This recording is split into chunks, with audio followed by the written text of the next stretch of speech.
Good evening. We start with the Vitreo Retinal Surgery Session 3 free paper.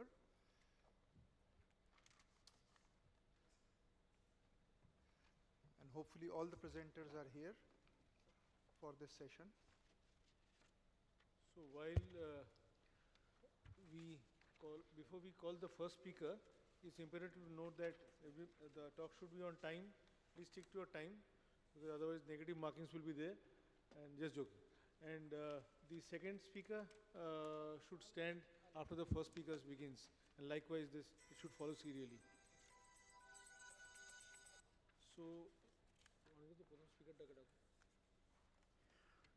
So, may I invite the first speaker, Dr. Vivek Velumani. And in the meanwhile, Dr. Bhavika Gajra, is she here? Dr. Bhavika, please.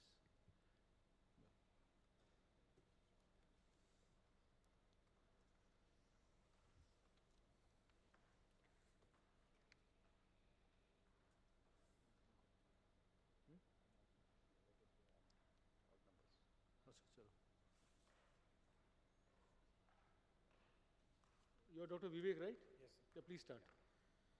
Good evening, everyone. My paper is about role of OCT angiography in predicting the leaks in central serous retinopathy. As we all know, central serous retinopathy is caused by choroidal vascular dysfunction, most commonly seen in middle-aged males. It has a higher incidence in Asians, Caucasians, and Hispanics. And we have a variety of investigations like fluorescein angiography, indocyanine green angiography, OCT. But invasive methods have their own limitations. So our aim of the study is to analyze the feasibility of optical coherence tomography angiography as an effective non-invasive modality for predicting leaks in CSER. So this is a retrospective study done at our hospital in Trichy. It was from September 2022 to 2023. Newly diagnosed treatment naive and previously treated CSER cases were included in our study, and patients who had previous vitreoretinal surgery and subretinal fibrosis and patients who had history of uveitis were excluded from our study, and the mean follow-up was about 3 months. And best corrected visual acuity, intraocular pressure at the baseline and 3 months, and dilated fundus examination were done. Imaging included fundus fluorescein angiography. Spectral domain OCT was done, and OCT angiography. We analyzed the choriocapillaris layer using TopCon DRI OCT. So about 60 patients were included in our study, and 25 patients were our chronic CSER. And in fundus fluorescein angiography, 25 patients had leaks, of which 68% of the patients had parafoveal ink blot leaks, and smokestack leaks were parafoveal in 16%, and 12% patients had juxtafoveal window defects. And in OCTA, in the choriocapillaris layer, we can see black spots in most of the cases. There are also high flow areas noted within the 68% of the cases within the dark spots. And we are able to find pigment epithelial detachments corresponding to the dark spots in about 68% of the cases. However, one case had no leak on fluorescein angiography and had a dark spot on OCT angiography, and 3 cases had a leak on fundus fluorescein angiography with no dark spots on the OCT angiography. So coming to the imaging, we can see the ink blot leak on the fundus fluorescein angiography, and there are bridging retinal process in the OCT angiography. We can see the flow void areas, but we were not able to correlate with the leaks initially. So we further analyzed the images, and we found some flow intensity signals were found within that of the flow void areas. And we termed it as, it was previously described by Estavro et al. As choriocapillaris island. So coming to discussion, OCTA provides valuable insights into our CSER pathogenesis. This hyporeflective areas on the choriocapillaris imaging correlated mostly to the pigment epithelial detachment in our study. Flow voids were also observed in both acute as well as in chronic CSER. OCTA can also be useful in differentiating the patterns of choroidal neovascular membranes. And this choriocapillaris island is a OCTA finding which is found in our study. That is, there is a increased signal intensities in choriocapillaris layer within the flow voids. and it actually corresponded with the focal leaks on the FA. So flow voids can be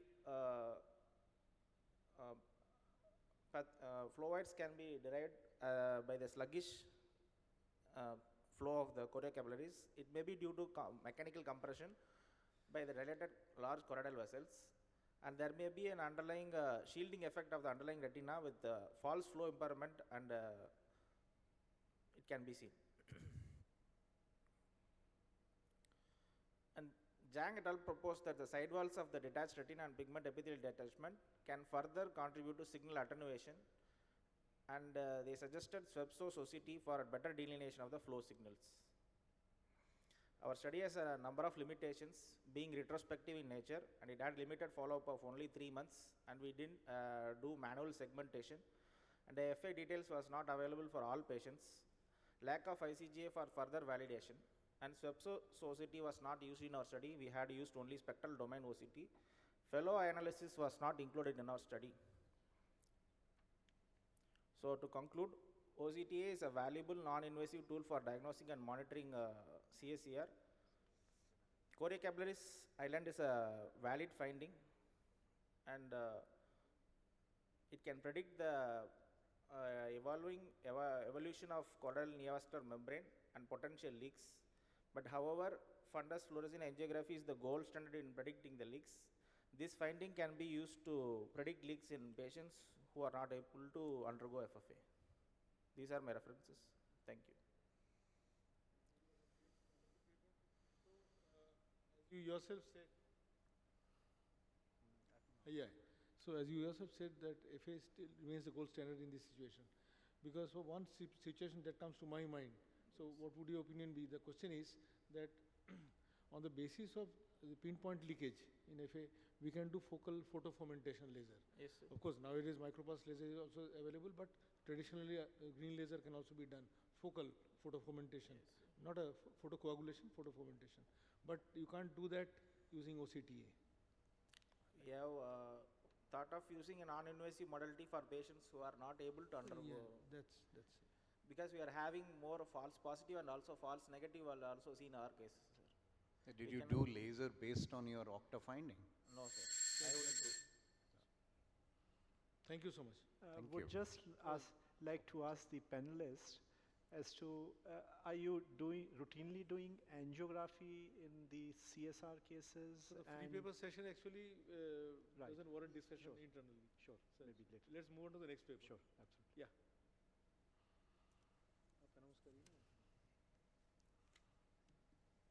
Next we have Dr. Bhavika.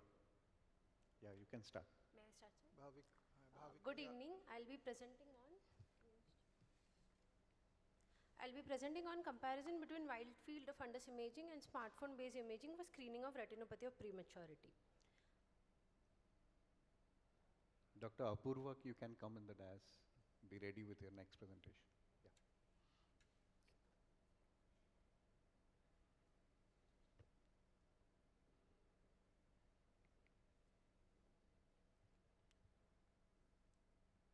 Please go on.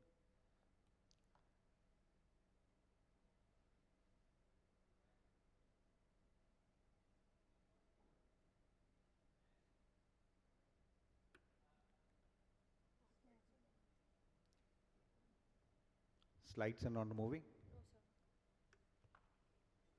No, sir.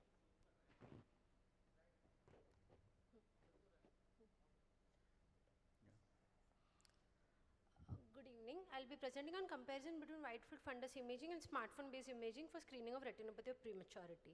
ROP is a vasoproliferative disorder of the retina of premature infants. It's a leading cause of treatable childhood blindness all over the world.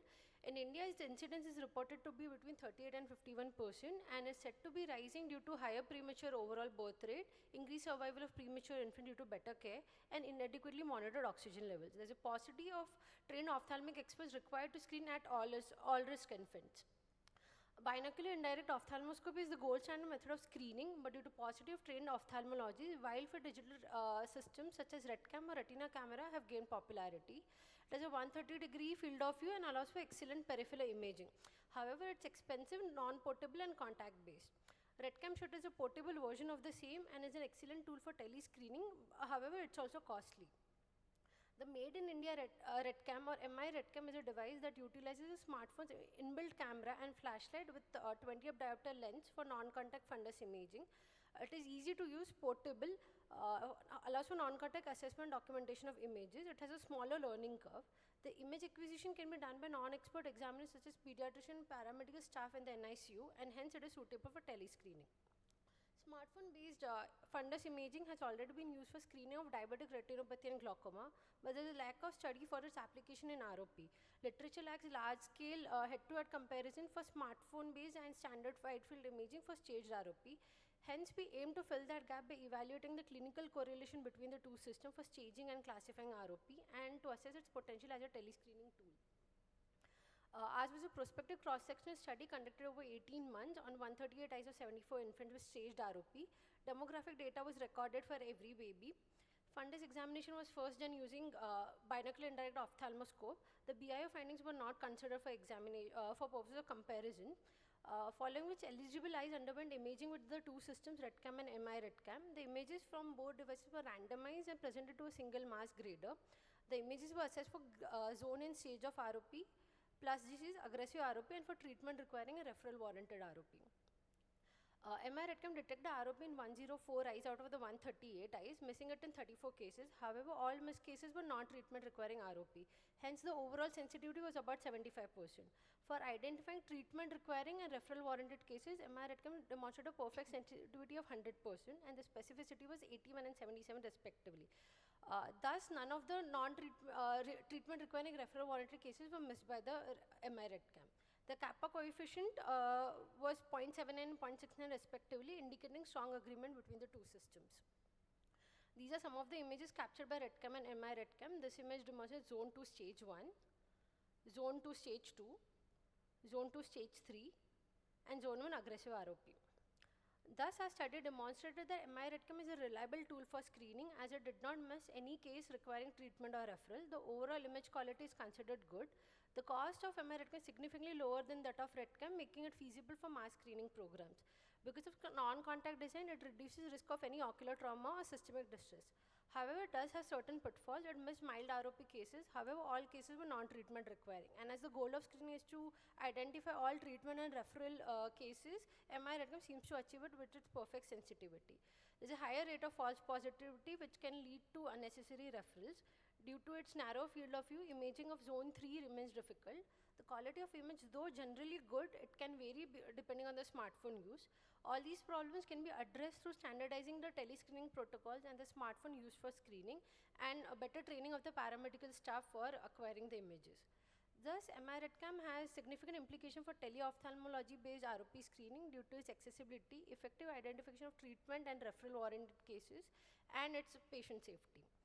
Future research related to the same could include making this a multi-centric study, integrating it with artificial intelligence for better specificity, and expanding its use to other pediatric retinal conditions. In conclusion, smartphone-based fundus imaging with MI RetCam offers a promising alternative for screening of retinopathy of prematurity, and it can be integrated into current tele-screening practices to significantly impact our fight against childhood blindness. These are my references. Thank you.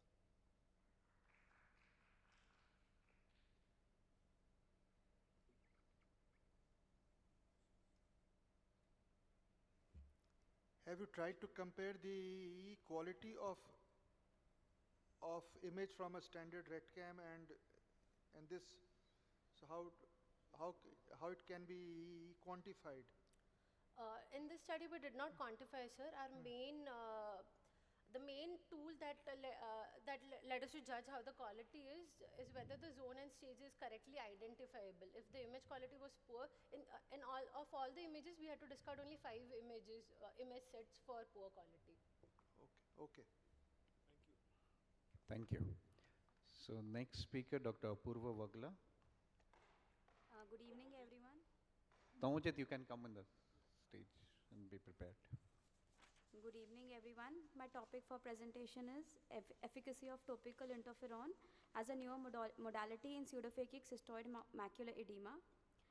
A cystoid macular edema is a frequent pathological condition affecting the retina and can arise from various underlying issues, including intraocular inflammation, central or branch retinal vein occlusion, diabetic retinopathy, and most commonly after cataract surgery. Traditional treatment encompasses a variety of methods for administering steroids, NSAIDs, immunomodulatory treatments, biologics, or anti-VEGF medications. Interferon, a glycoprotein hormone with cytokine-like properties such as immunomodulatory, anti-proliferative, and anti-angiogenic. The release of interferon into the circulation initiates a series of chemical reactions that safeguard cells from harm caused by factors such as low oxygen levels, limited blood flow, edema, as well as reduced inflammation, and prevent cell death. This study examined the effectiveness of topical interferon in treating the pseudophakic macular edema. Materials and methods. This is prospective interventional longitudinal study conducted in Regional Institute of Ophthalmology in Prayagraj. Inclusion criteria: patients aged 18 to 75 years diagnosed with pseudophakic cystoid macular edema following either SICS or phacosurgery and advised for intensive topical, systemic, periocular, intraocular steroid therapy. Exclusion criteria: patients with macular edema caused by conditions other than pseudophakic cystoid macular edema, patients exhibiting ocular manifestations such as conjunctival hyperemia, follicular hypertrophy, giant papillary conjunctivitis, irritation, corneal epithelial defects, flu-like symptoms, or severe dryness at treatment initiation, patient lost to follow-up.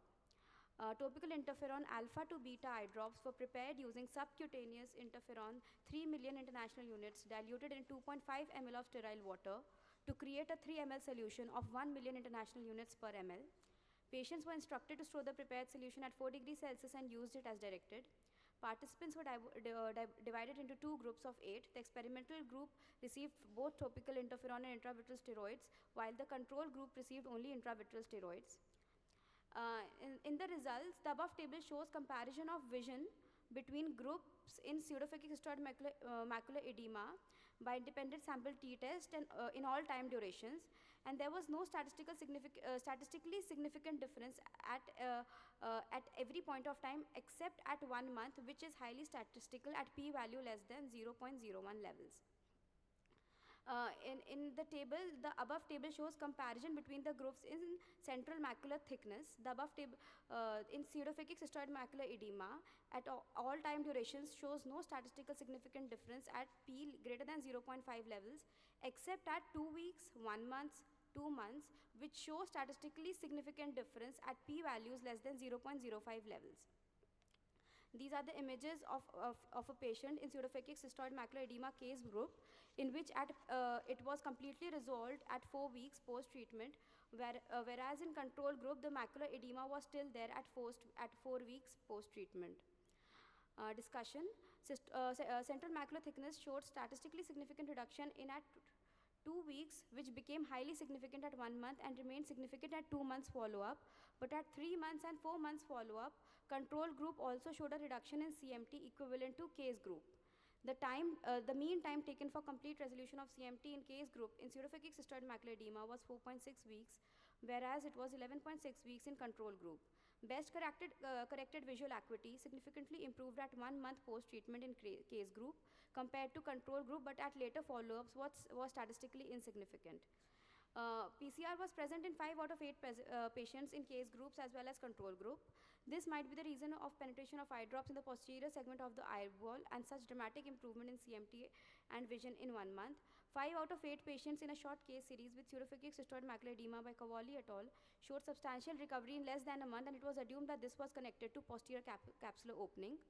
One patient developed macular hemorrhage at 2 months follow-up, although showed a resolution in CMT up till 1 month, which most probably is an incidental finding, but the treatment was stopped immediately. One patient developed papillary conjunctivitis at 2 months post-treatment with the eye drop and was given mild steroid eye drops without stopping the treatment, and resolution occurred in few weeks. To conclude, our study demonstrates that topical interferon alpha to beta is a promising adjuvant therapy for pseudophakic macular edema, resulting in earlier resolution of edema and best corrected visual acuity improvement compared to conventional treatment. However, long-term outcomes showed comparable effectiveness between the two approaches. Topical interferon was well tolerated with minimal side effects, supporting its use as a safe and effective adjunct. Thank you. Just one question. What is the mechanism of action of topical interferon? Sir, it is an interleukin. It works on interleukin 6. It is interleukin 6, interleukin 7, 11. It is anti-proliferative, anti-inflammatory. These are the reasons for macular edema in the posterior segment. So it works on these. Any corneal toxicity? Sorry, sir. Any corneal toxicity? So in few previous studies, corneal dryness and in conjunctiva papillary conjunctivitis was seen.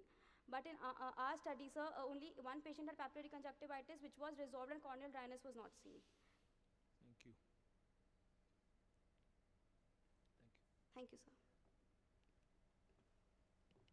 Okay, good afternoon everybody. Today my topic of discussion is cybernetic systems approach to the abnormality detection in the retina images using case-based. Dr. Shushmita, can you just come to the dais? Okay.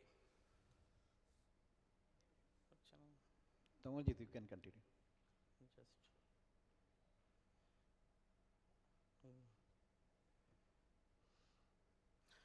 Okay. Case-based reasoning is an artificial intelligence technique that solves a new problem based on previous experiences or instances. And case-based reasoning systems, that is CBR, have gained a popularity in recent times in health sciences in aid to diagnosis, classify, and treatment planning. And CBR using content-based image retrieval, that is CBIR, has been used for the manage the digital images. Here, the computer-aided diagnostic system that using the medical images perform extraction of the relevant information and used to manage the digital images. Furthermore, due to the increase of the computing power, some emergent methods like random forest array classifier has been suggested by the work of Cunningham. So the common symptom, like the common cases in the NPDR that shows in the retina fundus images can be classified as bright lesion and dark lesion according to the color feature, and hemorrhages are formed when the blood vessels leak into the retina. In the advanced stages of the NPDR and also for the PDR, the microaneurysm and the hemorrhages are bright red and dark red in color respectively and considered as the dark lesion and cases. So drusen's are yellow in color and circular, and drusen are quite similar to hemorrhage of, and that is the present paper. Here I describe the description of the approach based on the image processing and RF classifier for the abnormality detection of the retina fundus images and compare with the common other classifier like SVM, support vector machine, K nearest neighbor, and navy-wire classification. So here is the proposed protocol. We have to first do DR database, we first given, then the lesion detection, feature selection, and formation of the feature vector set. Here the two types of set, one is training data set, another is test data set. According to that, there is a proposed classification of a new case occurs. So first is the lesion detection, and the lesion detection first the colored fundus images and contrast enhancement is applied for the input images. And after contrast enhancement, there is a also multi-level segmentation is applied for the images. It is observed that many different shades of the color are present for the retinal images, dark red for the blood vessels tree and dark for the hemorrhages. And for this, before there is a optics disc elimination is a very elimination or removal is an important step for characteristics of any bright lesion. Next, the blood vessels tree is elimination, and after the elimination, there is a color. According to that, this is the decision tree for the feature selection: yellow, white, red, dark red, and black. And according to the area, there is cottonwool spot, safe, and normal. And it is according to the Euler theorem, it will be found that which type of lesion it is. So feature selection next, and for the elimination for the differentiation among the bright lesion classes, color feature is also useful as hemorrhage is generally bright yellow and cottonwool is slightly white is yellow.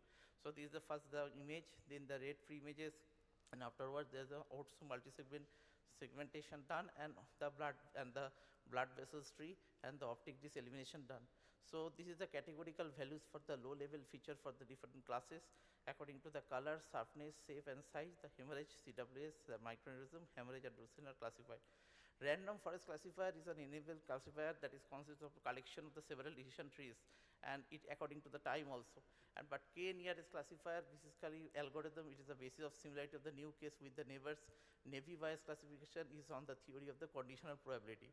So according to the result, we first calculate on the 20, there is a confusion matrix on Weka 29 machine learning classifier. The total value is calculated by accuracy, Matthew correlation coefficient. We found that there are low level features like color, texture, and statistical feature for the classification.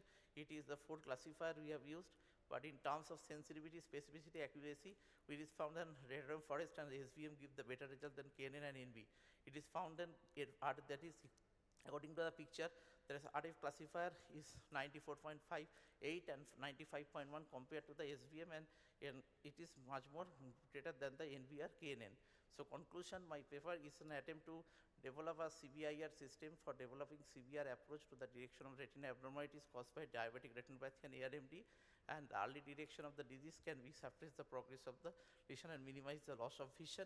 Here retina fundus images are found and it is processed, images are taken, ORTSU multi-level level thresholding done, and 4 classifier we have calculated, and afterward we found that RF classifier has 94.8% accuracy for the predicting bright lesion with ROC under area under curve.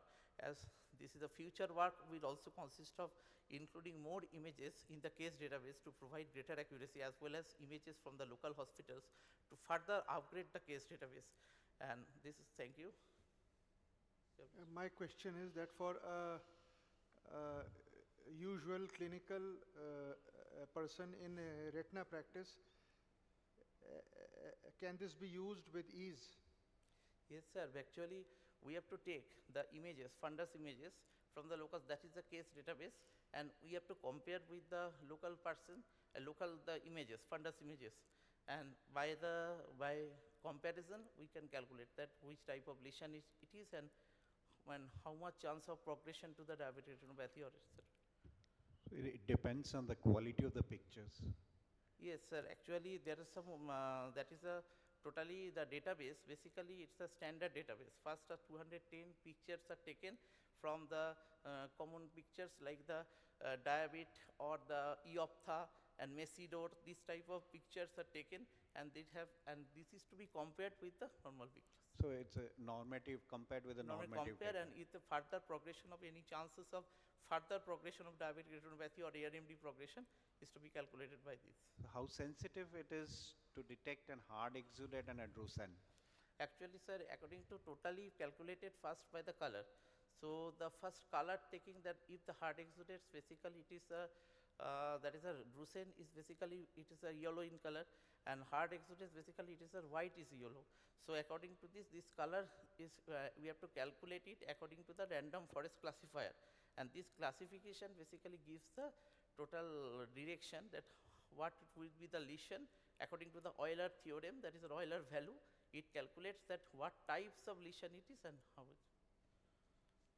No, the practical application is, if I understand you correctly, the AI-based approach as a screening tool. So Yes. developing Yes, of a sir. software Yes, for, sir. as a screening tool. Yes, yes. Thank you. Thank you, sir. What all lesions are you, Yes, sir. what all diseases and lesions would you be? At present, there is a diabetic retinopathy, and also the type, the lesion we have calculated, we have studied, that is the hard exudates, cottonwool spots, microaneurysm, and hemorrhages. Only these 4 types of lesions are calculated, and only for the diabetic retinopathy, NPDR, and also the PDR and the ARMD. Nice work, thank you. Thank you, sir. Thank you, Tomojit. So next presenter, Dr. Shushmita. Can we have Dr. Pragati Raj on the other side of the podium? My topic for today is comparative study of IOL decentration and tilt among sutured SFIL and CMT flex IOLs. The ideal placement is in the capsular bag, but it is not possible in complicated cataract cases, in ocular trauma or subluxation of lens. So the transfegal fixation is one of the common choice, but again sutured SFIL have their own complication, tilt and decentration being the common one. So foldable scleral tech IOLs are relatively new and are avoid of suture related complication by virtue of their design. The aim is to compare the IOL decentration and tilt among 2-point fixation and CMT flex IOLs. It's a case control study conducted in aphakia secondary to complicated cataract surgery, secondary to trauma, and any congenital subluxation or dislocation of lens. It's done in a tertiary care hospital. Case with uveitis, high refractive glaucoma, macular diseases, pale disc were excluded.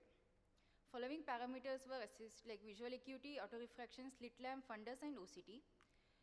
They were randomized into 2 groups with 43 eyes in each eye. Group 1 is CMT flex IOL, group 2 is 2-point fixation SFIL.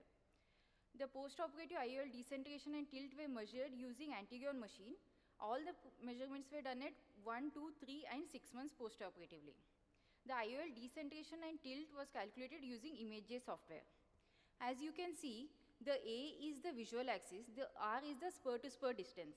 This is obtained in the anterior machine, and we can obtain the anterior and the posterior border of the IOL.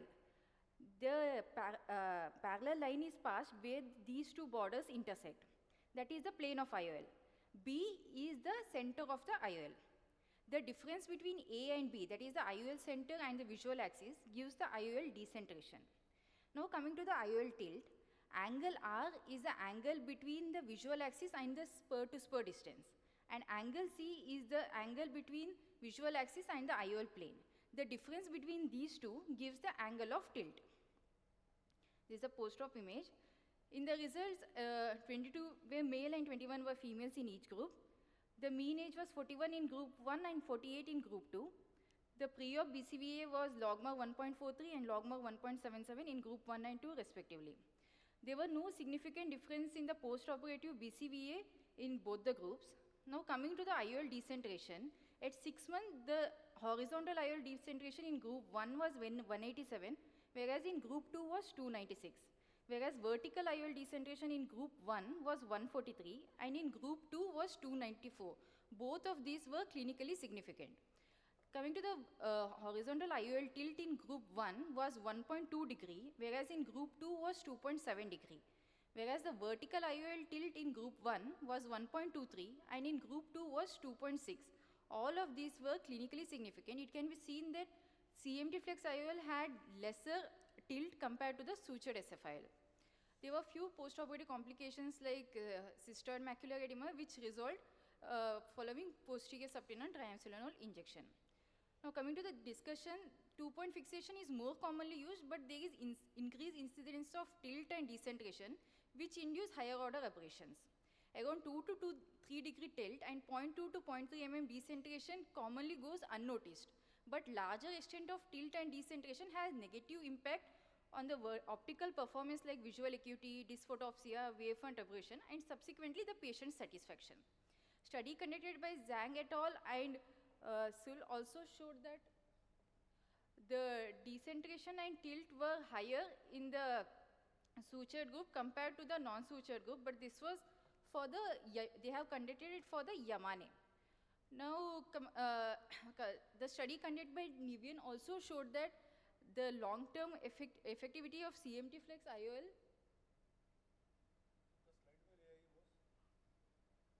You can go to the slide first.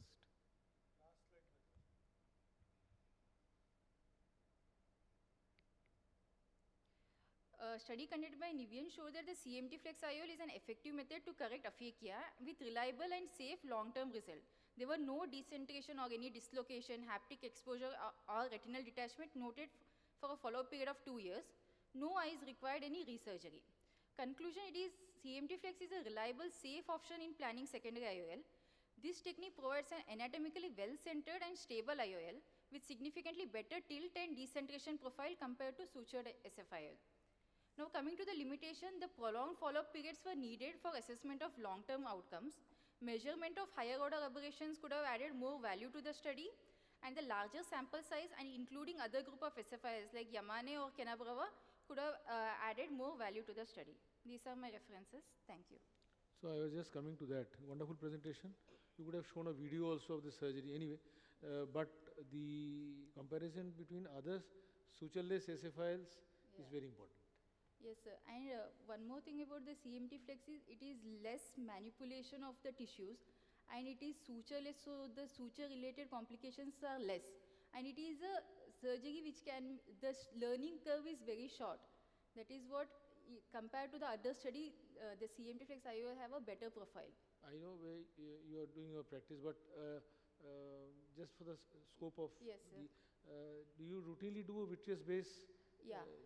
Not vitreous bed, but we do a complete core vitrectomy. Not like base shaving also we do, but the core vitrectomy is required, not just the anterior vitrectomy. CMT flex is comparatively new procedure. So any complication, at least in the learning curve, like what thing needs to be kept in mind? The thing is, while we inject, the forceps should be held at the T junction. If it is not held at the T junction, there is a chance that the T can cut. And one more thing is that when we do a 23 gauge entry, the thing is that it should be a 23 gauge. If it is larger than that, I have seen one case where on table the haptic was stuck, but post-operatively, because of the larger entry side, the IOL had got dislodged.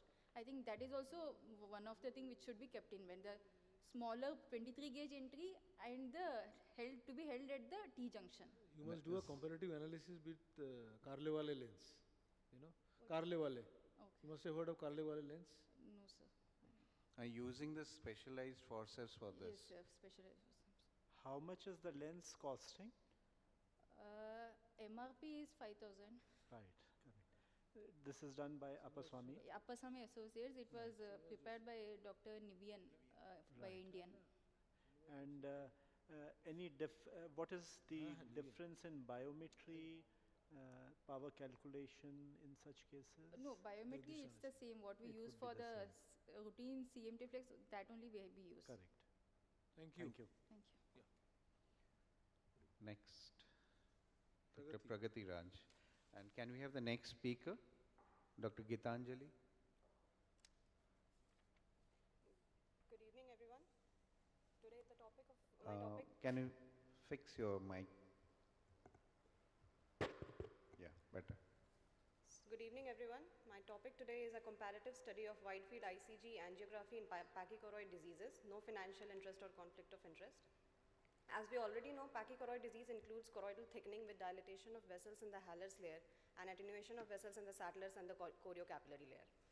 So what the study primarily concerns is about what causes the pachychoroid phenotype and why the same pachychoroid phenotype gives rise to different clinical manifestation. So the spectrum includes PPE, that includes along with other pachychoroid features, there are RPE defects, CSCR where there is neurosensory detachment, PNV where there is type 1 MNV, and in PCV there is aneurysmal type 1 CNVM. So this was a study for choroidal vasculature changes in pachychoroid diseases using wide field ICGA. It was a cross-sectional observational study with institutional ethical committee approval.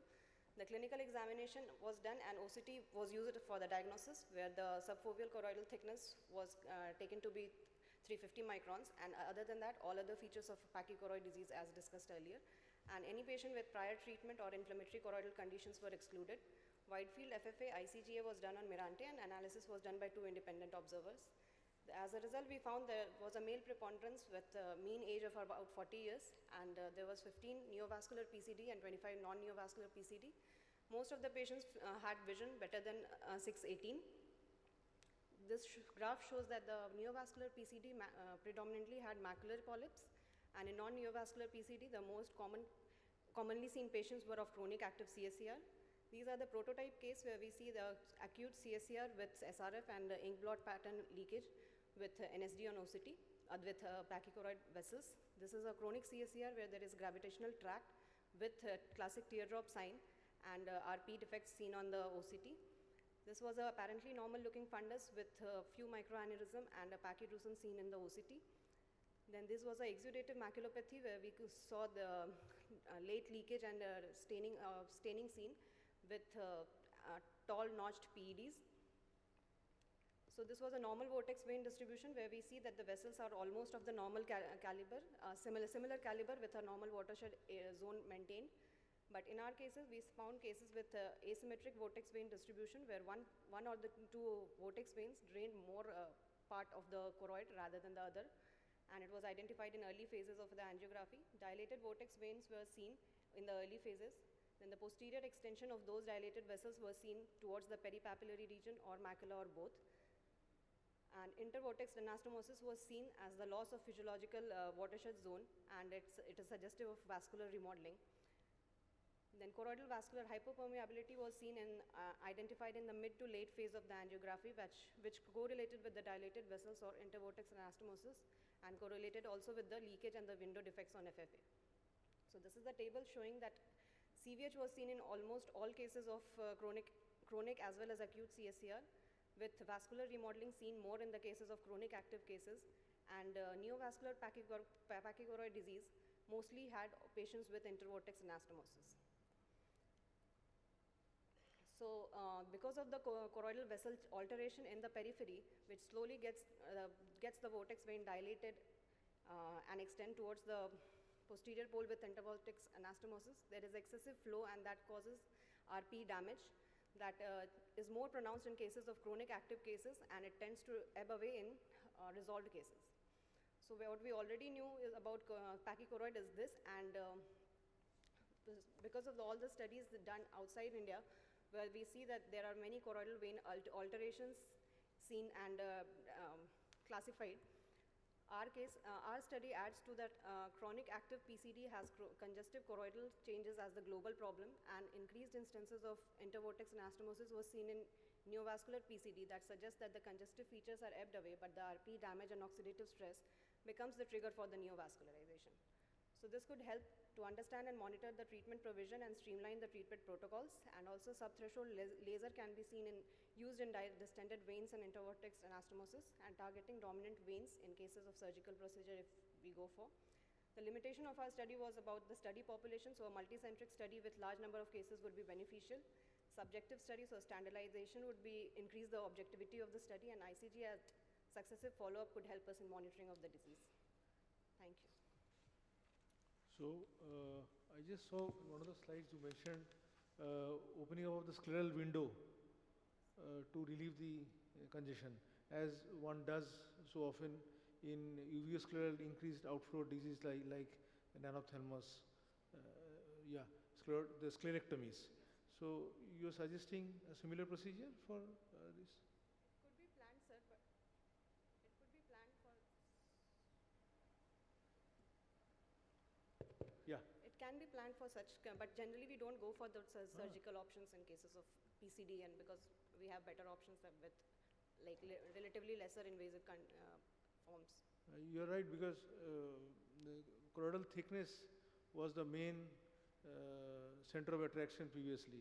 Now we are going towards the choroidal flow disturbances, and scleral thickness is also coming up as another additive factor. In uveal effusion syndrome, the scleral thickness is high, but CSR, it's controversial. Yeah, pachychoroid in terms of pachychoroid spectrum, some people are. Yeah, there is a theory of thickened sclera and CSR as well. Thank you. Thanks. So next speaker, Dr. Gitanjali, and can we have Dr. Ravi Naini as in the other podium?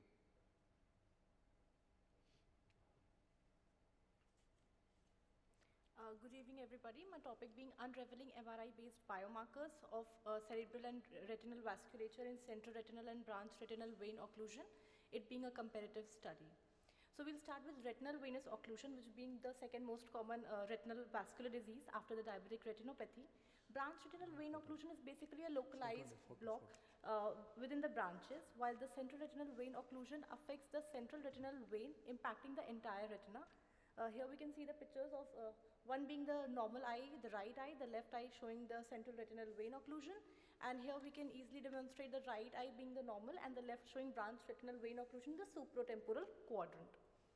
So here we involve 50 patients with one eye being diagnosed with either of the two, retinal vein occlusion, and the other being the normal eye which we took as the control. After a thorough ophthalmological evaluation, we evolved the three parameters being ophthalmic artery, internal carotid artery, and optic nerve subarachnoid space with 3 and 9 and 15 mm retrobulbar. The purpose was basically the aim of the study to evaluate the MRI-based biomarkers of cerebral and retinal vasculature in retinal vascular occlusion at a tertiary healthcare center. It was a single center retrospective case control study being held at MDI hospital. Here we involved the inclusion criteria being the patient having the other contralateral eye being normal and not to be treated with any sort of anti-vascular endothelial growth factor, and the exclusion criteria being bilateral retinal vein occlusion and patient with recent intraocular surgery in any of the eyes. So we included the 50 participants. We found that there was no statistical differences based on age, gender or BMI between the participants with BRVO and those with CRVO. The diameter of the ophthalmic artery in the contralateral normal eye of the BRVO patients was significantly narrower as compared to the CRVO group. However, there was no statistical significance in the diameter of the internal carotid artery among the 4 groups. Here we can see this table. It illustrates that out of the total study of the participants, the mean ICA diameter was not statistically significant. However, here we can see the t-value and the chi-square. It demonstrates that there is statistical difference. The findings showing diabetic patients having higher ICA stenosis, wider optic nerve subarachnoid space width in diabetic patients versus non-diabetics. Here we can see CRVO shows narrower internal carotid artery and wider optic nerve subarachnoid space width, and arteriovenous ratio significantly worse in the CRVO group. Here the graph illustrates the higher IOP association with the wider optic nerve subarachnoid space width. So the optic nerve subarachnoid space width in a CRVO affected eyes are significantly wider at 3 mm and 9 mm behind the globe as compared to the contralateral normal eyes. Additionally, the optic nerve subarachnoid space width at 3 and 9 mm behind the globe in CRVO affected eyes was significantly wider than in the BRVO affected eyes. Further, optic nerve subarachnoid space width at 3 mm behind the globe in CRVO contralateral normal eyes was significantly wider than the BRVO control group. The arteriovenous ratio was significantly statistical difference between the affected and the contralateral normal eyes in CRVO group.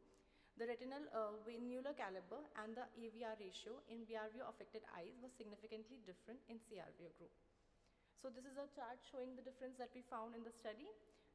As we can see with the MESA trial, which was a prospective cohort study, there was arteriovenous caliber can be predict the risk factor for the stroke.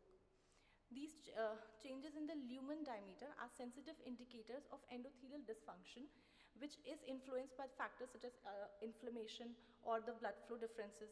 A meta-analysis also found that the RVO had 50% higher risk of cerebral vascular diseases and 16.8% increased risk of stroke according to the population-based study. The limitation of our study being it being a case control study which prevents a causal relationship to be established.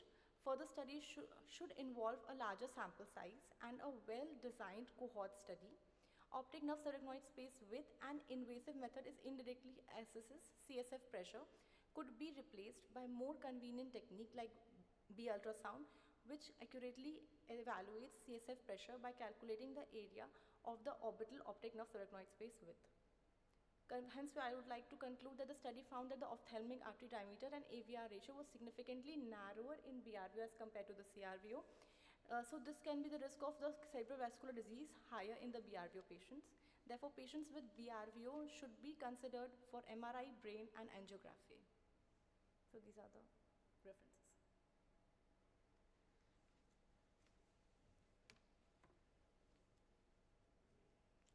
So the pathogenesis, as we know, is different for BRVO and CRVO. Yeah. So what is the practical implication of this study? So practical implication being if we conduct more of the cohort studies, we can go more patients of BRVO being evaluated for MRI so that we can decrease the risk of cerebrovascular accidents in patients. We can predict and we can take appropriate treatment for that, sir. Thank you. Thank you. Thank you. You can start.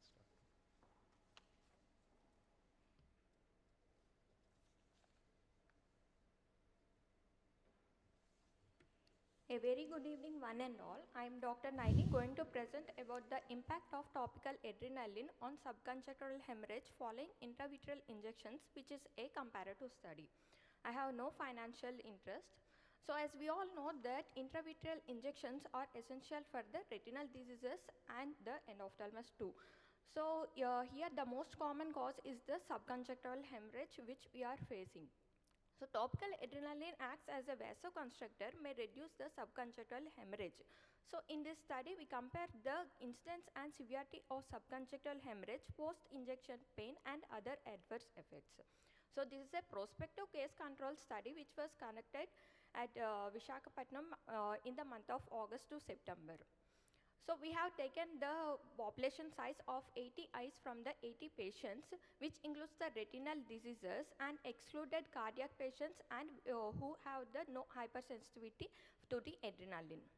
So we have divided into two groups, with group 1 no topical adrenaline and group 2 is with the topical adrenaline, which we have given 5 minutes before, and with paracaine drops too. So these are my materials and methods, which include draping and betadine eye drops and calipers and so on, 1 ml of a syringe. This is the draping procedure, and we have used 23 gauge needle in intravitreal injection, and this is the procedure which includes the initially the topical. We have done the eye wash with the normal saline, followed by betadine eye drops, and then again we have done the eye wash with the topical, and then after that we have applied few drops of topical adrenaline. Then we have proceed for the intravitreal injection. So this is the measurement of subconjunctival hemorrhage intraoperatively. So we have assessed with the use of a 23 gauge needle intraoperatively as shown here. So this is the subconjunctival hemorrhage immediately after intravitreal injection. Coming to my results, as it's a comparative study with topical adrenaline and without topical adrenaline, initially in diabetic patients we have seen the positive result of reducing subconjunctival hemorrhage of 87%. And in hypertensive retinopathy, hypertensive patients also there is a positive result of significant, which is a significant. And in CKD patients there is almost 75% of positive result. And in blood thinners, patients with usage of blood thinners also there is a significant result of almost 89%. So status of the pain in adrenaline and non-adrenaline also has the positive result of almost the 58%. So in coming to the subconjunctival hemorrhage as reduced overall almost 76.5. And coming to my discussion, here this study highlights the reducing impact of topical adrenaline and occurrence and the severity of subconjunctival hemorrhage in our study, and compared it to the other studies, they have shown that higher percentage of subconjunctival hemorrhage according to Michael S. et al. So even the pain levels are more in other studies. We are coming to the like Kumar et al. And Christiana. Coming to the our result, there is again the lower pain, significant report has shown the lower pain levels compared to the control group. So in study, we have also focused on systemic diseases, as there is a positive effect on subconjunctival hemorrhage with the history of hypertension and blood thinners and diabetes.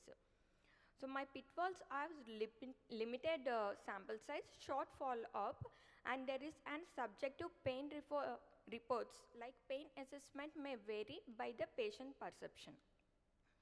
Coming to my conclusion, the topical adrenaline reduces subconjunctival hemorrhage and post-injection pain, especially in cases like hypertensive patients and blood thinners, improving comfort during the intravitreal injections. However, further large-scale studies are necessary to validate these findings and inform clinical practices. Thank you. These are my references. Concentration?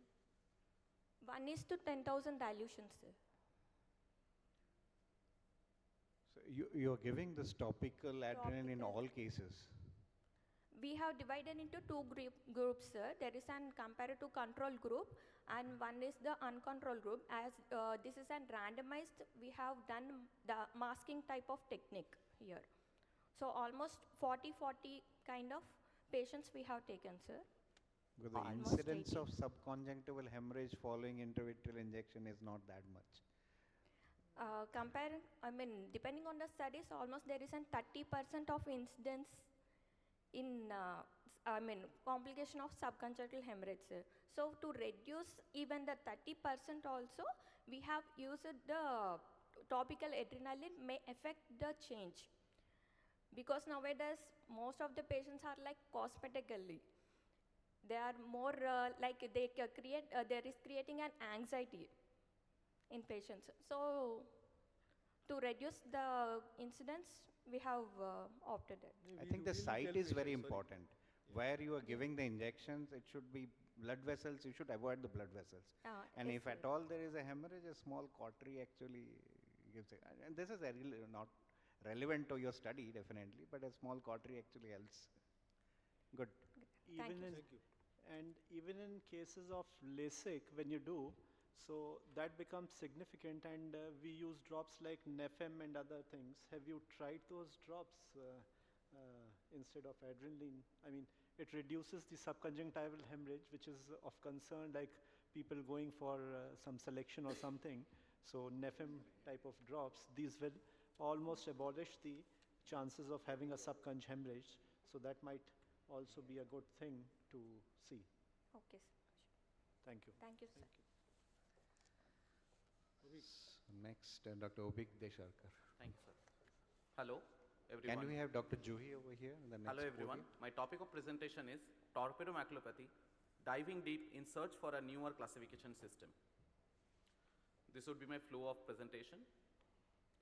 So torpedomaculopathy is a rare congenital anomaly of RPE involving temporal edge of the macula, which is often diagnosed incidentally. It was first described by Roseman and Gass in 1992, later on termed as torpedomaculopathy by M.J. Daly in 1993. The aims of our study are descriptive analysis of multimodal imaging of torpedo lesions and formulation of a novel SDOCT-based classification system. This is a retrospective observational study comprising of 15 patients with torpedo lesion at a tertiary care ophthalmic institution in southern India over past 6 years. We have reviewed all the medical records and the clinical data, including fundus imaging, OCT imaging, and autofluorescence. This is a representative case 1. There is a hypopigmented flat stellate lesion can be seen temporal to the fovea. On the SD-OCT, there is IZ and EZ disruption with intact inner retina and absence of outer retinal cavitation defect. On fundus autofluorescence, central hypoautofluorescence with bordered hyperautofluorescence can be seen. In another case, there is a hypopigmented flat stellate lesion can be seen with a hyperpigmented margin. In the SD-OCT, there is IZ-EZ disruption but with a shallow outer retinal cavitation defect and a focal choroidal excavation.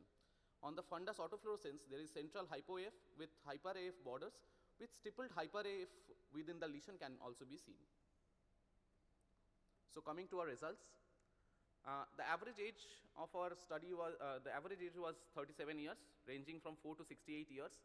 The laterality and the gender was insignificant, and majority of the patients had a BCV of 20/20.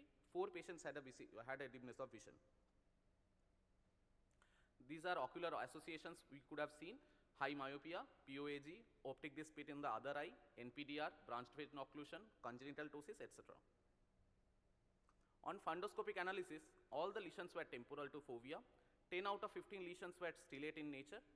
4 out of 15 lesions involved partly or complete of the subfoveal region, and 3 lesions were outside macular region. On autofluorescence analysis, all the lesions contained a hypoautofluorescent central area with hyperautofluorescent borders. But 8 out of 15 patients showed stippled hyperautofluorescence within the central hypoautofluorescent area. On SD-OCT, 7 patients did not have any outer retinal cavitation. Majority of the lesions presented with EZ and IZ disruption. 3 patients had inner retinal thinning associated with outer cavitary defect, and 9 patients demonstrated sublesional pachyvessels.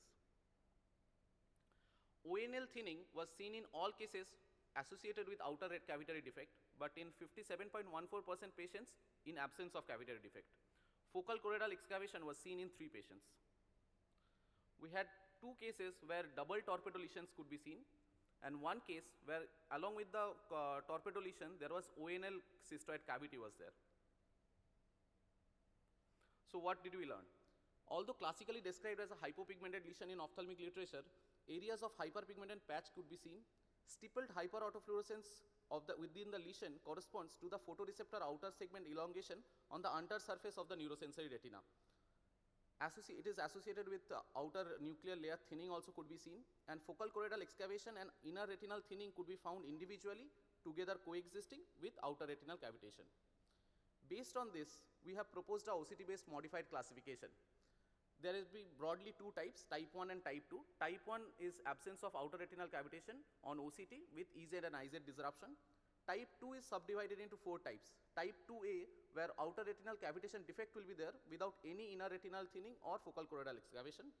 Type 2B with inner retinal thinning but without focal choroidal excavation. Type 2C with focal choroidal excavation but without any inner retinal thinning. And type 2D is a mixed type where both can be seen.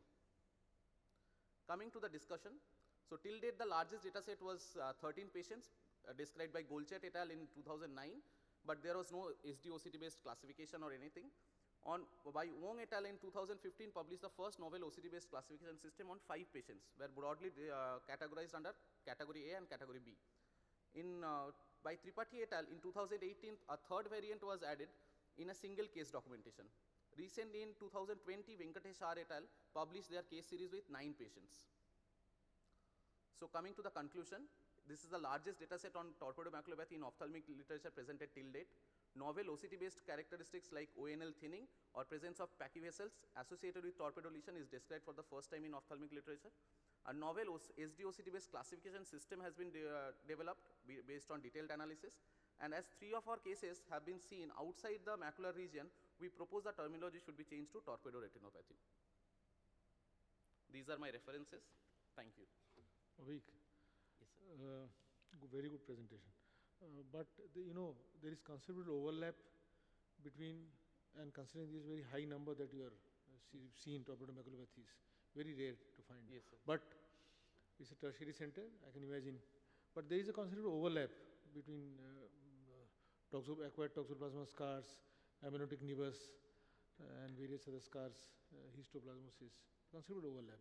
So, how could you definitely, there are some parameters which says that this is torpedomaculopathy? Sir, usually when torpedomaculopathy initially was described, that was on temporal bulge, that it should be on the temporal, just on the junction of the temporal arcade where it is finishing. But later on when we saw and those OCT characteristics we have seen, in the Wong et al. Classification, they have described the type 1 and type 2. Over there the OCT features and our OCT features in these cases, we have seen in the toxo cases or in the other chorioretinal atrophic cases, the OCT characteristic is not this similar. Over there the inner retinal changes are way more than the retinal thinning is quite prominent in the compared to this torpedo cases. In torpedo cases, the basic pathogenesis lies in the choriocapillaris layer. So usually the IZ-DZ layer usually gets disrupted along with most majorly outer retina. Very minimally inner retinal thinning can happen, but inner retinal disruption usually never been seen. 1 or 2 cases very rarely seen, but in that case also the texture of the lesion, the hypopigmented patch of the lesion is very different from the toxo lesions that we use. New vascularization? Sorry, sir? Any new vascularization? Sir, actually one of my case recently, when I sent it for this presentation, that time that neovascularization was not there, but that ONL cystoid cavity case actually finally developed CNBM later on.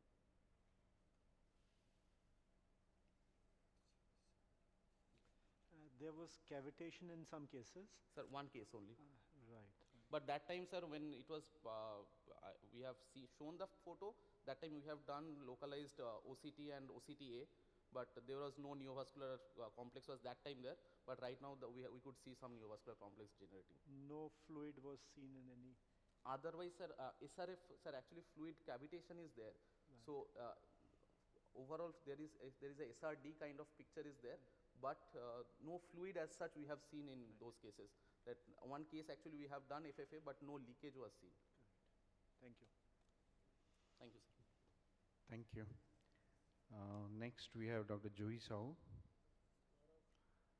Dr. Gaurav, you can come to the next podium. Good evening all. I'll be presenting a study, a retrospective study on clinical significance of prechoroidal cleft in eyes with exudative macular degeneration conducted in Arvind, Chennai. So prechoroidal cleft is a hyperreflective space sandwiched between the two hyperreflective bands on the OCT, that is the RP neovascular band and the Brooks membrane, as you can see here. And it's also characterized by posterior bowing of the Brooks membrane. In literature, the incidence reported in Asian population was around 10% or 8.1%, and was seen to be more in males in unilateral and more in PCV cases. In Caucasian population, the incidence reported to be around 15%. So the objective of our study was to investigate the prevalence, risk factor, and clinical significance of cleft among the exudative macular degeneration patients, which included neovascular AMD patients and PCV patients, and to investigate the response of cleft to treatment, investigate and compare the response to anti-VEGF therapy in macular degeneration patients with and without precordial cleft. So study participants were the patients who presented to our OPD in January and February 2023 and were diagnosed with exudative macular degeneration with minimum follow-up duration of 6 months. So we screened 215 patients who were treated with anti-VEGF macular degeneration patients and had minimum 6-month duration follow-up. We looked into their BCVA logMAR scale, lens status, number and type of injection, fellow eye condition. OCT were graded at baseline 3 and 6 months for the presence of precordial cleft, central subfoveal thickness, maximum retinal thickness, pigment epithelial detachment, intraretinal fluid, subretinal hyperreflective membrane presence or absence. Excluded were the patients who had any previous PPV or any concomitant macular diseases, any other ocular conditions compromising visual acuity or severe media opacity. These were the statistical analysis used. So in our study group, of the 215 patients which we screened, we divided into cleft and non-cleft group. Cleft group patients, there were 21 patients and 21 in the non-cleft group. So our incidence was 10.23%, which was similar to other Asian studies. Mean duration for cleft development we found to be around 12 months from the time of presentation. 18 eyes in the cleft group, CNVM was active at the time of development of cleft. That is, 85% of patients, CNVM was active when the patient presented with cleft. The mean age was around 71 in both the groups. So our patients were mostly of neovascular AMD. There were also 10 patients of PCV, 5 in cleft group, 5 in non-cleft group. RAP, we had 1 patient in cleft group. So the visual outcome at baseline, 3 and 6 months, and final vision, they all showed statistically significant difference between the cleft and without cleft group, with the patients with cleft group having poorer visual outcome. Coming to the anatomical outcome, at baseline and at 6 months, there was a statistical significant difference. Patients in cleft group had thicker CSFTs compared to the non-cleft group. Similarly, for maximum retinal thickness, at baseline 3 and 6 months, all was found to be statistically significant, with cleft group having thicker MRT. Intraretinal fluid was significant only at 6 months, with cleft group having more of the patients in the cleft group having presence of IRF. PED height also we measured between the two groups, but they were comparable at baseline 3 and 6 months. SRF were also comparable. However, presence of SRF 6 months was more in cleft group compared to non-cleft group, but it was not statistically significant. Number of injections received in cleft group was again significantly more in the cleft groups, but it was not statistical significance. P-value was more than 0.05, but we can see cleft group received 165 injections comparatively. Cleft disappeared in 5 cases, but it reappeared in 2 of these cases associated with disease activity. At last visit, cleft was present in 16 cases, that is 76% cases, and 10 of those with presence of active neovascular disease. During last follow-up, all cleft cases with active CNVM, cleft was persisting. So our study showed the incidence to be 10.23%. Eyes with cleft received more injections, had poorer visual outcome, and was associated with thicker CSFT MRTs and more presence of IRF, and it correlates with the disease activity. All cleft cases with CM activity had cleft persisting at final visit. In literature also, other studies have reported CSFT MRT to be thicker in cleft. However, IRF was not significant, but we found IRF in 6 months. SRF was significant at longer follow-ups of 2 years. They have reported PD height to be greater, but ours was not so significant. Number of injection in cleft group was more in other studies also. Comparatively, our study also had more number of injection cleft group. Cleft regression was 28% similar to ours, and reappearance was 50% after treatment, similar to ours. There's conflicting reports in literature. Some say they're on visual acuity. Crady et al., Cozy et al. Have said there's no influence. Kim et al. Have, there's poorer prognosis. Similarly, we report poorer prognosis in patients with cleft. So this pre-coronal case is required. We like to conclude saying they require more closer and longer follow-up duration, and they're prone for poorer visual outcome. These cases are more active and recalcitrant and need for a more intensive treatment. The point to ponder is maybe newer agents like anti-connective tissue growth factors are required for cleft, and we need long-term RCTs for this. Thank you. What were you using to treat these clefts? So, sir, we have been using nothing in particular that only this is being run, ranibizumab, aflibercept, everything we are using. So, it's not a particular injection, PRN regimen. So, all has been included in this. Any correlation with the newer ones like brolucimab or any other? Actually, in this, we had only one case of which has received brolucimab, but further studies we can conduct to see that. Thank you. Thank you, sir. Thank you. Next to Dr. Gaurav. Good evening, everyone. I'll be presenting on drusen detection using the retromode imaging. So retromode scanning laser ophthalmoscopy is the next generation non-invasive imaging technique, which was introduced by the Mirante system. RMSLO aids in studying deeper retinal layers and the retinal pigment epithelium. It improves the detection rate of larger area chororetinal abnormalities that are not identified with the conventional and fast retinal imaging modalities. This is a prototype photo of retinal image, which is typically described as the moon surface or crater on the moon. So what's the principle of retromode SLO? It uses a scanning laser ophthalmoscopy in a modified indirect mode, utilizing infrared light of 790 nanometers to capture images. Infrared light penetrates deeper layers, and a lateral aperture shift creates a shadow contrast to highlight retinal features. The shape from shading percept causes the depth perceived in pseudo 3D retroillumination mode, SLO retinal images with enhanced contrast. Shading and border structures helps an observer identify 3D objects, but the shape from shading percepts can produce false illusions of depth in 2D objects. These are the few how apertures are there. The normal confocal SLO aperture, which detects only the central reflected light and blocking the indirect reflected light. But the aperture which is deviated to sides or annular aperture will only detect the indirect reflected light. So there are three aperture settings that can modify the image contrast, which is left deviation, right deviation, and the annular aperture. DL and DR enhances the depth perception, and the RA provides the low contrast illumination. So objective of my study was to evaluate the effectiveness of retromode imaging in detecting drusens compared to conventional and fast imaging techniques like color fundus photograph, FAF with OCT as a gold standard. And the secondary objective was to evaluate the RMSLO for detecting drusen subtypes and its applicability in specific clinical cases. Metrology was a single center observational cross-sectional study which was conducted in a tertiary IK hospital. Exclusion criteria was in substantial media opacities or refractive error of more than 5 diopters, age less than 40 years, and other known retinal pathologies. And all the patients with any stage of AMD were included in my. All images were taken centered around the fovea with 89-degree coverage by same technician in the same time frame on the same machine. The area of drusen in all the images were annotated using an inbuilt software in the Mirante SLO system after ascertaining that the images are matching with respect to the area covered on fundus by double-blinded independent observer.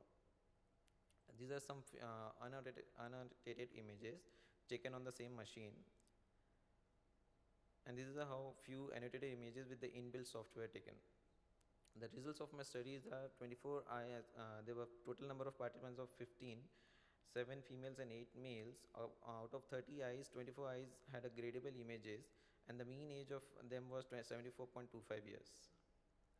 Other various retinal disorders which are taken was subretinal drusenoid deposits of 4, sub-RP drusen of 16, and mixed of 4 types. ARM with drusens were 2, and geographic atrophy of 4 eyes. Average area of drusen in different imaging modality, as you can see from the table, the area covered by the retromode imaging for both observer 1 and observer 2 were more than the other NFAS imaging modality. And agreement between the graders for both DL and DR aperture size were 0.93 and 0.81, with the p-value was highly significant, which was highly reproducibility supports that RMSLO for drusen monitoring. Average areas of drusen in SGDs and sub-RP drusens. In this also we can see that SGDs were more detected in retromode imaging modality than the other NFAS imaging. There's a few photos which see the drusens in the ERM, which is more prominently seen in the retromode imaging and in the peripapillary region also. And the interclass correlation was done, and according to the table we see the retromode imaging with DL aperture has shown excellent agreement between the observer, almost same as the traditional imaging modality.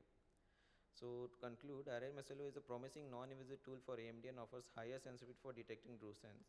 It demonstrates superior ability to detect drusen compared to traditional fundus photograph and autofluorescence.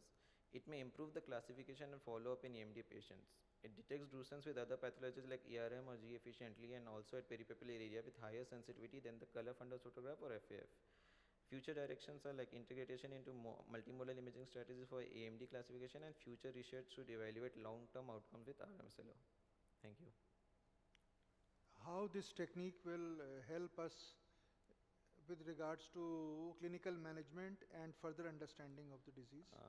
Few studies have been done, sir, for normal individuals in which the early detection of the drusens was seen with the retromode imaging, which was not seen even in the color fundus photograph, which we normally do, or in a clinical examination. So we can take them in follow-up more frequently than like leaving them aside. Any prognostic value, like any pattern or the drusen which? For the subretinal drusenoid deposits like done by Anati et al. Studies, they have mentioned that it looks like a dot or ribbon-like structures. So, and it's more frequently picked up than the mainly prominently sub-RP drusens. And SGD also is likely to cause more vision deficiency than drusens present. So prognostication is there, but long-term studies are not yet done anywhere, sir. So we are following up with this. I think that will make sense. Like yes, sir. Clinical implications. Clinical implication. Till now, any of the paper have not done long-term outcomes. All the this is the only lacuna which is now there with the retromode imaging. I think retromode is there only in the Mirante machine. Only in the Mirante machine. It's not there in any other machine. I've been using 2 Mirantes in 2 centers, and I mean, besides these 2 or 3 things like drusens, ERM, etc., any other thing you found it of clinical use of at the moment of? Not in a clinical view, but sir, like in a GA patient, we can see drusens activity more in the periphery, like earlier than the FAF also. We have found in some few patients in that. But as such prognostication we have not found, because the long-term studies have not been done. First Mirante machine which had come in 2010, after they stopped it because of the low quality images. And they have recently launched with the good resolution images. Probably more work is required to be yes, done, sir. and at the moment. I was hearing to the conversation, just a thought process. Would you like to concentrate on the borders of the geographic atrophic areas in future? Yes, sir. That's the main which we are finding for the area of the periphery had more drusen areas. So we are finding of that is more responsible for causing the area to increase and anything which can be done. But other papers have done only the number of drusens. This is the first paper which is done for the area of like drusens which you can detect. Okay, although not shown here, but how does this match with the autofluorescence images with regards to progression? Have you some inputs on that? Progression wise, sir, FAF images what we are like looking for like last few decades. FAF we were doing it, but this thing is more picking up more than the FAF. Not like a clinical outcome. We have not done it till now because long term we are not seeing the patient. Hardly this has been started since 2017-18 with this machine. So long term follow up is still needed. Thank you. Thank you, sir. Next, Dr. Sriram, Ravi Kumar. Good evening, one and all. I am Dr. Sriram, VR surgeon, Arvind, Coimbatore. I'll be presenting on non-neovascular exudative AMD. Can we have next speaker, Dr. Purna? The first patient was a 67-year-old female who was a gynecologist by occupation, but 6996 in both the eyes was referred to us to rule out macular degeneration. Both eye fundus revealed a large drusenoid PED. This was the OCT image. Since the patient was asymptomatic and 6996 vision, we had decided to keep the patient under observation and treated conservatively with ARED supplementation and antioxidants. Patient came back to us after 5 months with metamorphopsia more in the left eye, where we could see development of SRF at the apex of the drusenoid PED. On OCTA, with manual segmentation, especially at the RP fit, no evidence of any high flow lesions were noted. With close follow-up at 1 month, we could see worsening of the SRF at the apex of the drusenoid PED in the left eye. Hence, we went ahead with further imaging. On FFA and ICGA, no evidence of any hotspot or no evidence of any neovascular network was noted. The patient, considering the patient being a doctor, we also gave the option of observation and intervention. She wanted to go ahead with intervention in the form of 2 monthly injections of aflibercept.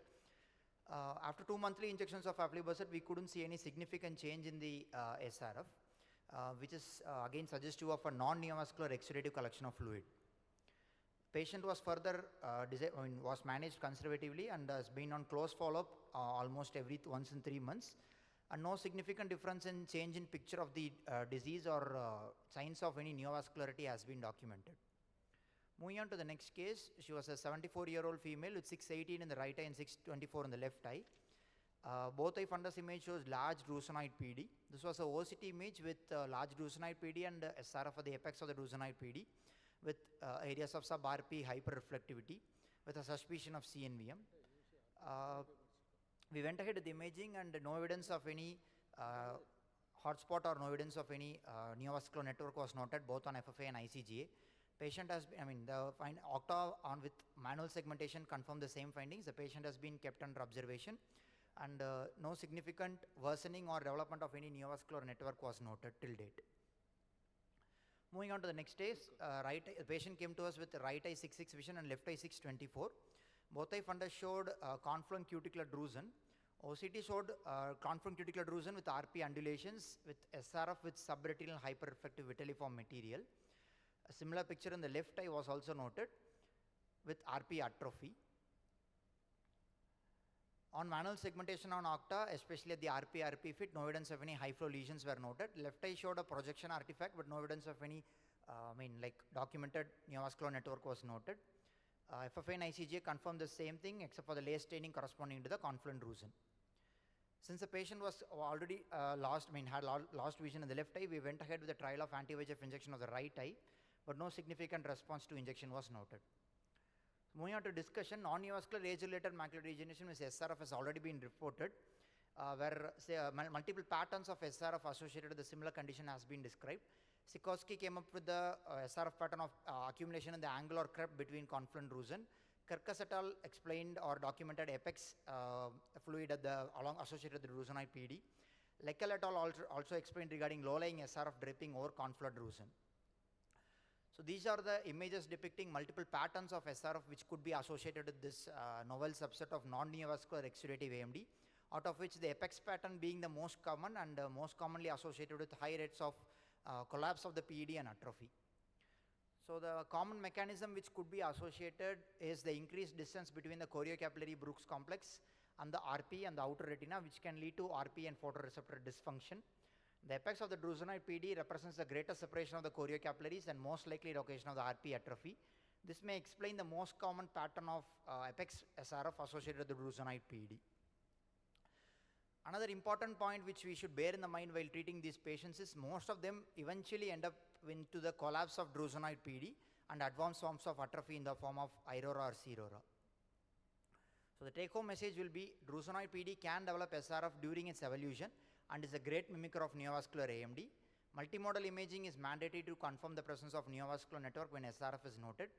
Anti-VEGF may not be injected reflexively without confirming the presence of network using multimodal imaging like FFA, ICG and OCTA.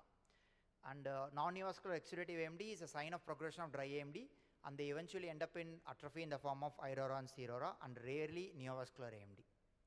Thank you.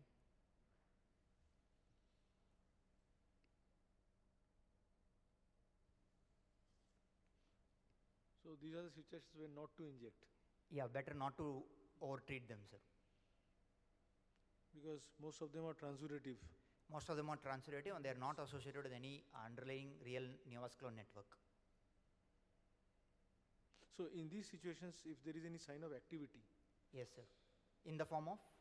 shram or hemorrhage, Yeah, then we'll have to inject. Hemorrhage indicates that it is obvious neovascular network, so then we we'll have have to to watch go. very closely Yes, for yes, these signs of activity. exactly, sir. And better to document with FFA and ICGA.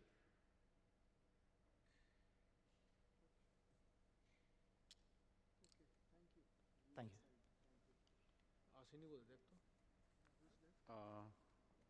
Last paper by Dr. Natasha, is she here? So I think with this, we have finished this session. Shriram Ravi Kumar just presented.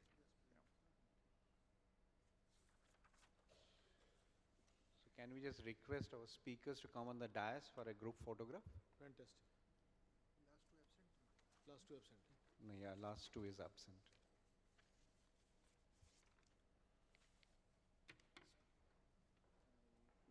Mathematics baki. Let's take the photographs.